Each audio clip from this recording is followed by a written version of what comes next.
ऐसे कहा जाता है कि मनुष्य का जीवन एक ईश्वर की सौगात है जी। और एक मनुष्य के पास कई प्रकार की अनमोल शक्तियां हैं। अब क्या है कि इस संसार नाटक में हम मनुष्य आत्माएं अलग अलग पार्ट बजाती हैं और अलग अलग दृश्य देखती हैं। तो वास्तव में मनुष्य के जीवन की शुरुआत और यह संसार के इतिहास की शुरुआत जो आज बहुत सारे लोगों को कई बार मालूम है, कई बार नहीं भी मालूम है। तो हम कहते हैं वो दुनिया थी सतयुग और त्रेता युग की दुनिया, कि जहाँ पर हर एक की एक दूसरे के प्रति की एप्रिशिएशन की फीलिंग थी, एक्सेप्टेंस की फीलिंग थी। एक दूसरे को हम जो है जैसे हैं स्वीकार करके बड़े प्यार से जीवन जीते थे। और विश्वास, भाग और बकरी भी एक घाट पर पानी पीते थे। जी। लेकिन इस संसार नाटक में एक ऐसा परिवर्तन आता है कि जब मनुष्य की आंतरिक शक्तियों में थोड़ी सी कमी होने लगती है जी। तो वो समय जब आता है जिसको हम कहते हैं द्वापर युग की शुरुआत, जो हमारी ब्रह्मा कुमारी ऑर्गेनाइजेशन की फिलॉसफी हम पढ़ते हैं, तो उसमें बताते हैं कि मनुष्य को एक दूसरे के प्रति की भावनाओं का धीरे धीरे जिसको कहे कि होने लगता है, कमी आने लगती है, रिस्पेक्ट कम हो जाता है, रिस्पेक्ट कम होने लगता है। और साथ साथ मनुष्य के अंदर की शक्ति कम होने के कारण उसको छोटी छोटी बातों में दुख महसूस होने लगता है।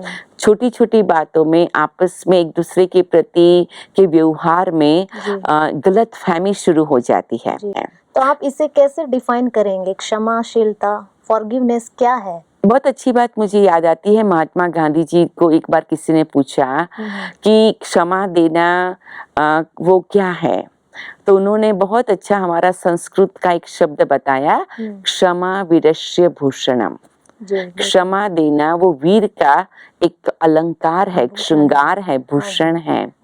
तो कहने का तात्पर्य कि जब आत्मा के अंदर ऐसी शक्ति होती है तो वो सामने वाली व्यक्ति के कोई भी प्रकार के व्यवहार से दुख न लेकर के वो उसको पॉजिटिव देखती है। और या तो सचमुच ही किसी ने कोई कारणसर गलत फीलिंग से भी गलत व्यवहार किया भी है तो वो उसको क्षमा दे सकते हैं। लेकिन हंसा जी, आजकल की दुनिया में हम देखते हैं जैसा वातावरण है, और अभी आपने कहा कि अंदर से इंसान कमजोर हो गया है, तो हम कैसे फिर क्षमा कर सकते हैं?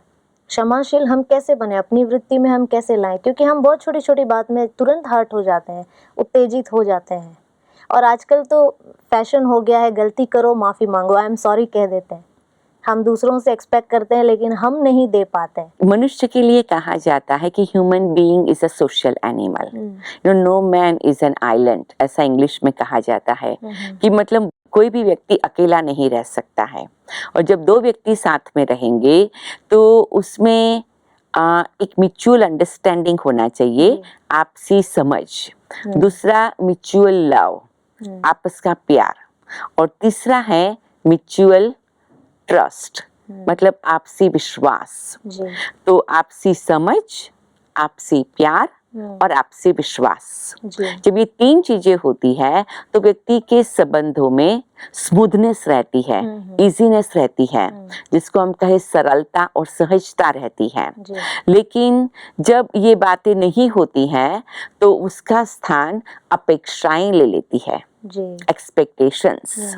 तो जब हमारे एक्सपेक्टेशंस का लेवल, परसेंटेज ऊंचा चला जाता है तो हमारे दुख और परेशानी के परसेंटेज को भी वो बढ़ा देता है।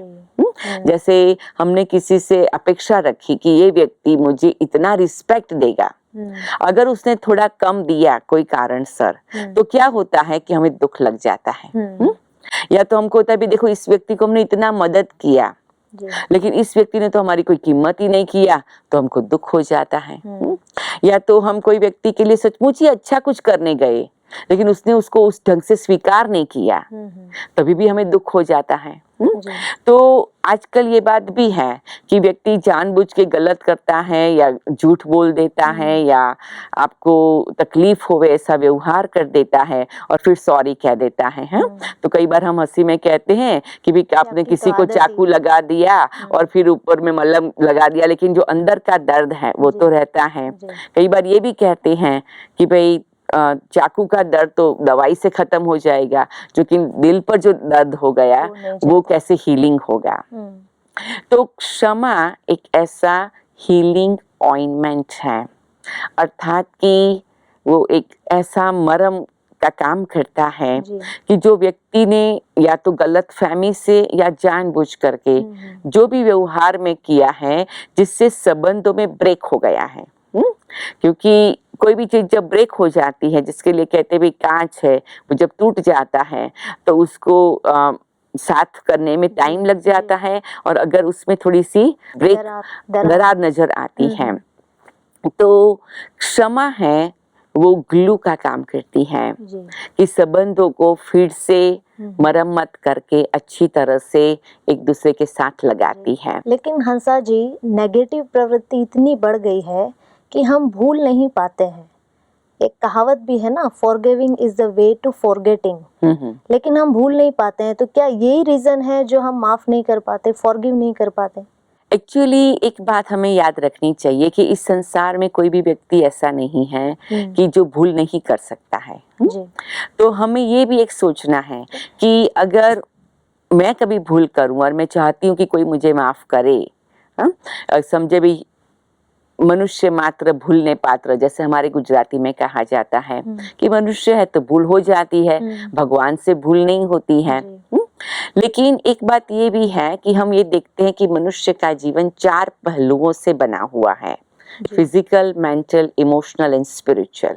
तो जब हम ये चारों बातों का बैलेंस रखने का सोचते हैं, जैसे मैंने कहा कि मनुष्य का जीवन एक कार के रूप में, जैसे कार 4 पहियों अगर ठीक होंगे तभी वो अच्छी तरह से स्मूथली चल सकती है, ऐसे जीवन को भी हमें अगर अच्छी तरह से चलाना है तो ये चारों बातों को हमें बैलेंस में लाना सीखना है। जैसे कई बार ऐसा होता है कि व्यक्ति के पास फिजिकली सब कुछ होता है, फिर भी वो छोटी छोटी बात को उस ढंग से लेते हैं क्योंकि कहते भी हमारा मन सेंसिटिव है। लेकिन फिर मन को मजबूत बनाना है ना। तो क्षमा और भूलना और व्यक्ति के प्रति पॉजिटिव भाव रखना, ये है एक हमारी चॉइस। मैं अपने जीवन को कैसा बनाना चाहती हूँ। जैसे हम कई बार ये भी कहते हैं कि भाई हमारा जीवन जैसे कि एक बगीचा है, तो मेरे बगीचे के अंदर मैं कैसे कैसे फूल जिसको कहे कि ग्रो करना चाहती हूँ, है ना। तो कई लोग है कांटे ग्रो करते हैं, कई लोग है फूल ग्रो करते हैं, है ना।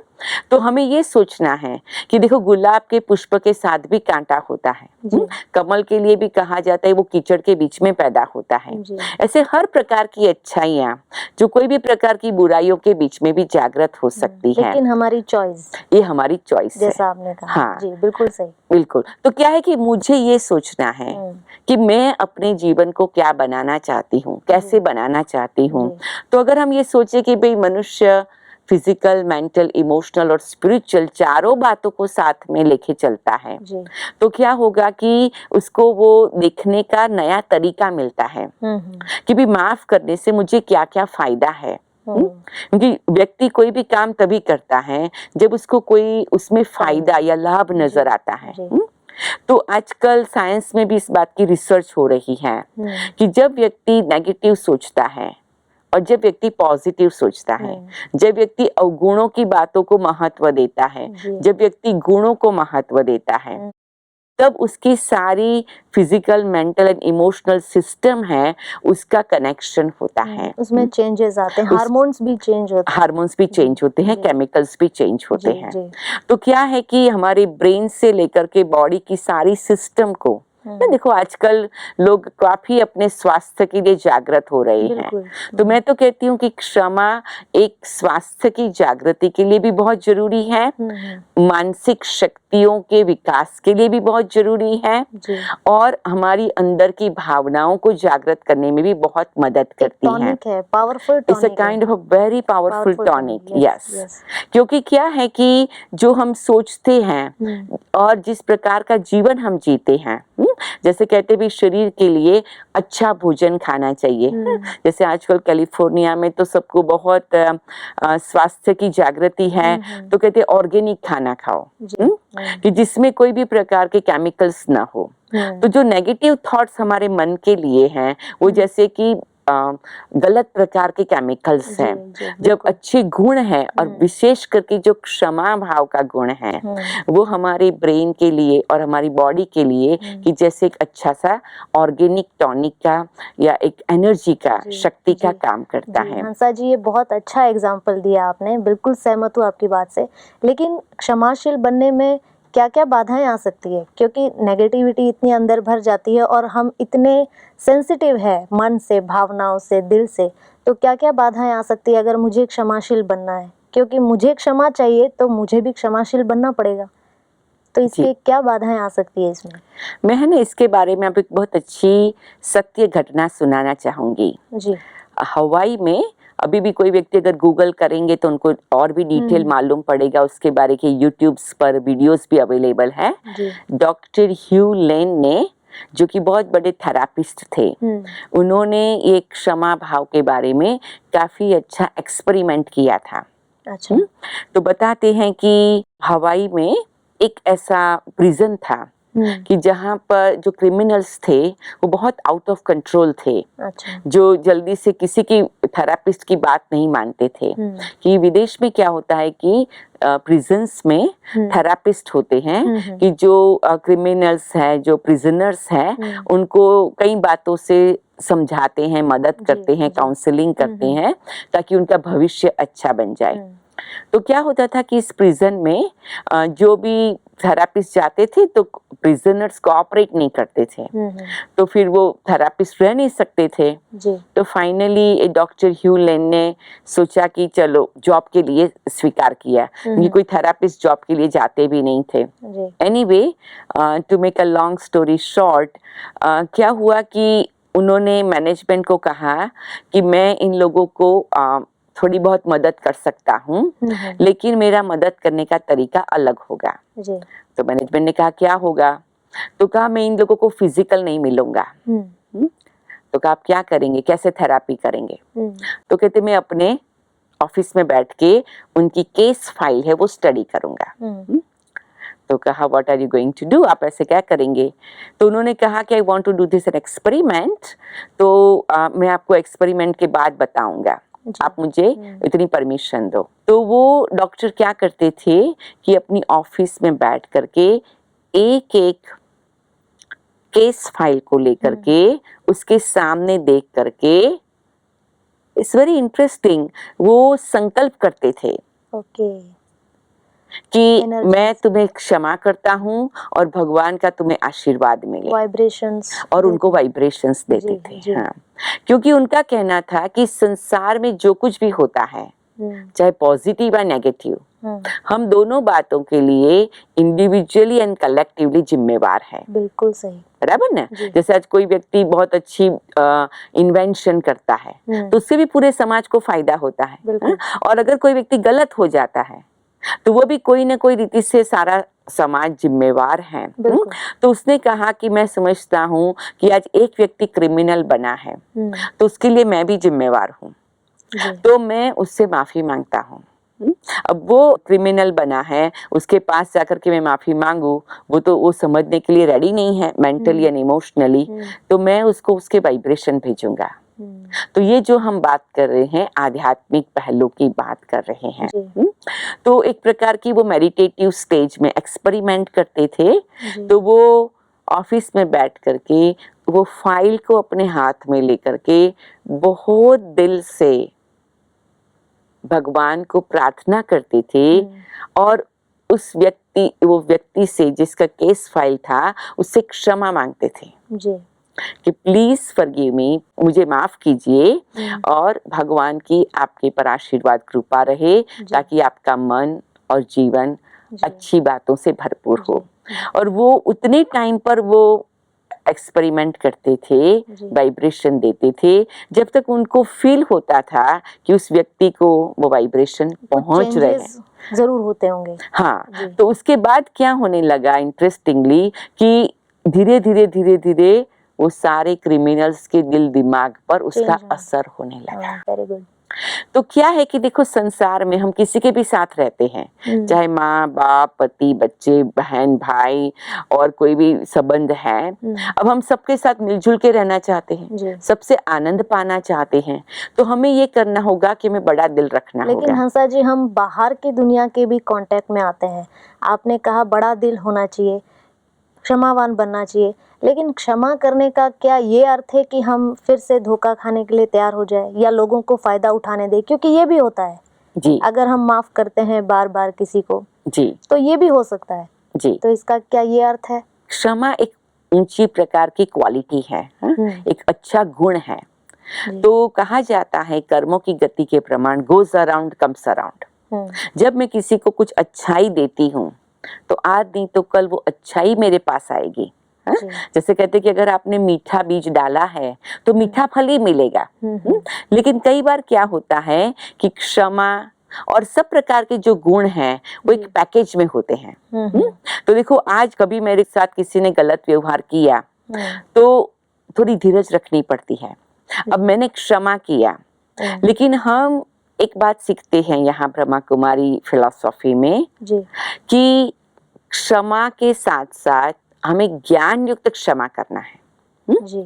तो आज किसी व्यक्ति ने मेरे साथ गलत व्यवहार किया है, मैं बड़ा दिल रख करके उसको क्षमा कर दूं, फिर मैं शांति से सोचूं कि हो सकता है उस व्यक्ति का मेरे साथ गलत व्यवहार करने का लक्ष्य न भी हो या एक बुरा इंटेंशन न भी हो, लेकिन कहीं मिसअंडरस्टैंडिंग भी हो गई हो या कुछ भी हो गया हो, तो हम 1-2 दिन के बाद समय निकाल करके उस व्यक्ति से फिर से मुलाकात करेंगे, बातचीत करेंगे कि भी देखो आपने मेरे साथ ऐसा किया, अगर आपने भूल से किया है तो मैं क्षमा देने के लिए तैयार हूँ, लेकिन आपने जो किया है ये योग्य नहीं है।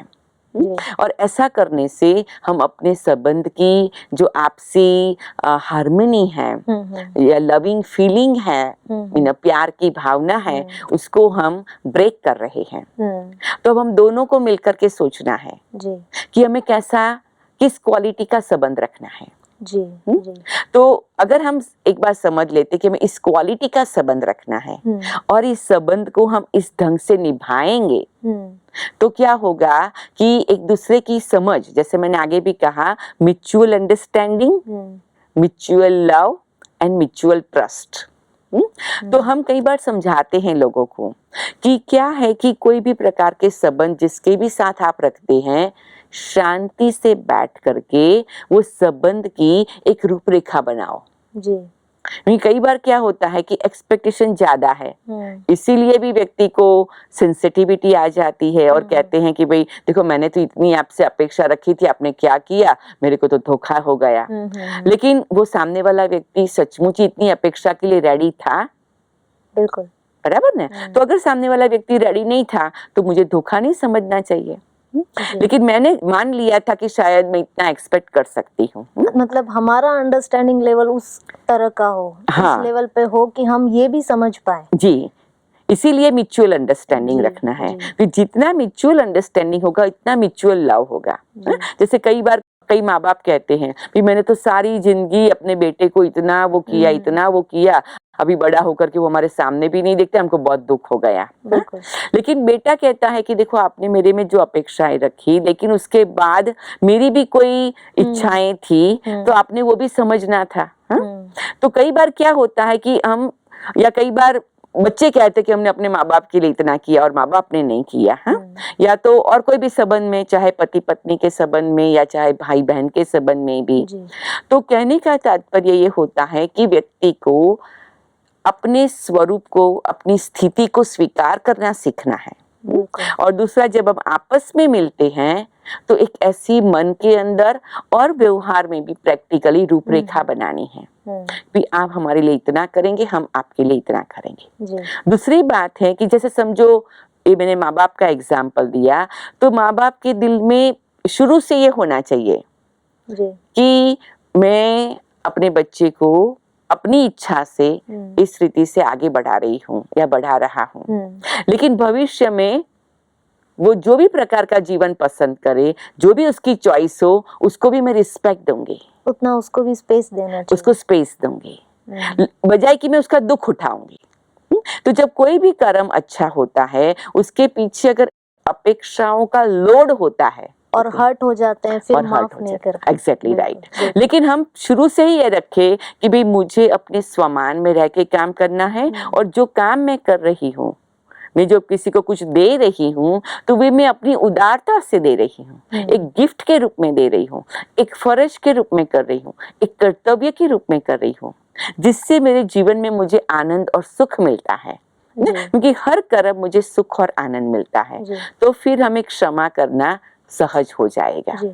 तो आध्यात्मिकता से जिस तरह आप जुड़ी हुई है, तो आपने आध्यात्मिकता से अपने अंदर ये गुण कैसे विकसित किया? आप क्षमाशील कैसे बने? हम जानना चाहेंगे आपका कोई अनुभव आप हो, शेयर राइट। करें जी संक्षेप जी में। जी, हाँ।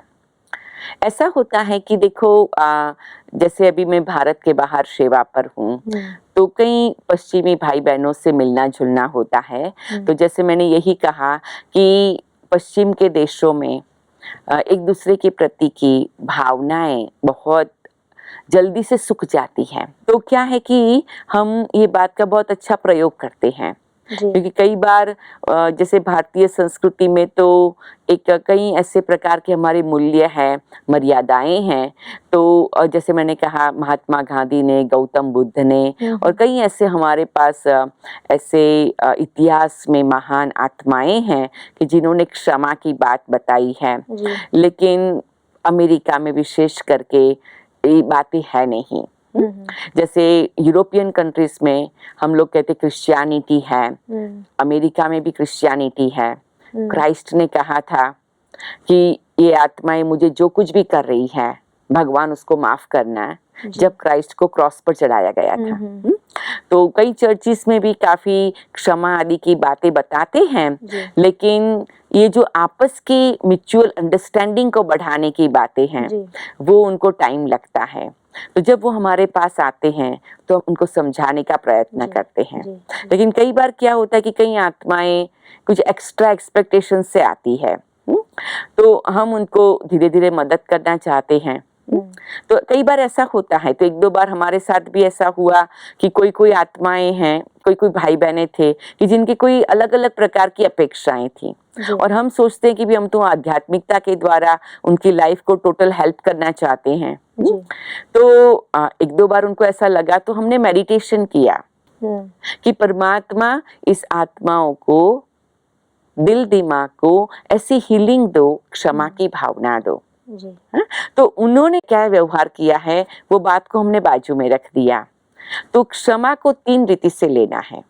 कई बार क्या होता है कि जब हमने गलत काम कर लिया, तो अगर सामने वाला व्यक्ति मुझे माफ भी कर देता है, लेकिन हम अपने आप को माफ नहीं कर पाते हैं। कई बार हम दूसरे को माफ नहीं कर पाते हैं। तो हम कहते हैं कि सबसे अच्छा काम है ईश्वर से क्षमा की मदद लो।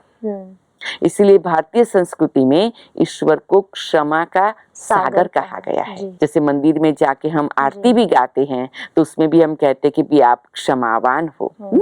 तो हम कहते हैं कि एक तो सबसे पहले मुझे अपने आप को क्षमा करना सीखना है। कि कुछ भी किया मैंने, भगवान हमेशा मुझे दूसरा चांस देता है। जीवन की किताब में दूसरा एक नया पेज लिखने का मुझे हमेशा ही मौका मिलता है। तो सबसे पहले हमें अपने आप को क्षमा करना है। तो जितना हम अपने आप को क्षमा करना सीखते हैं, उतना हम अपने दिल दिमाग को खोलते हैं, और जब हम अपने को क्षमा करेंगे तो दूसरे को भी करना इजी हो जाएगा। आपने बहुत ही सुंदर सुंदर एग्जाम्पल से, अपने अनुभवों से और इतने सरल शब्दों से बहुत ही अच्छे ढंग से इस विषय पर प्रकाश डाला है। हमें प्रेरणा दी है, हमें गाइड किया है।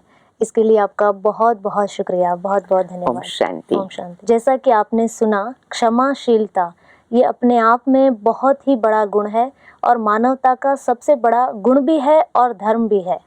तो आज की चर्चा से मुझे आशा है कि आपने ज़रूर प्रेरणा ली होगी, आपका हौसला बढ़ा होगा और मैं आशा करती हूँ कि आप इसे अपने जीवन में उतारें और अपने जीवन को महानता के उच्च शिखर पर ले जाए, क्योंकि क्षमावान ही महान बन सकता है। तो चलिए, मुझे इजाज़त दीजिए।